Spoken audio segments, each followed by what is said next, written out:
உன் தைரியம் எனக்கு பிடிச்சிருக்கு. പക്ഷേ ഈ കഥയുടെ ക്ലൈമാക്സ് ഞാൻ എഴുതും.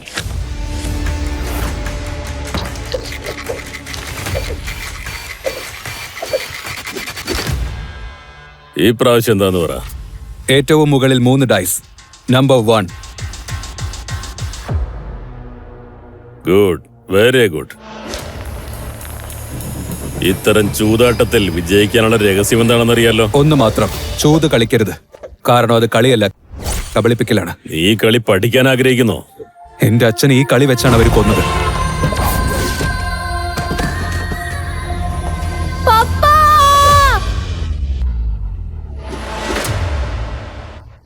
ഇപ്രാവശ്യം എത്രയാണ്? 0. ഇത്തരം കളികൾ ഓരോ നിമിഷവും മരണക്കളിയാ. നീ ചിലപ്പം മരിച്ചു പോകാം. മരിക്കുന്നതിന് മുൻപ് എന്റെ അച്ഛനെ കൊന്നവരെ ഞാൻ കൊന്നിരിക്കും. ഇതെന്റെ വാക്കാണ്.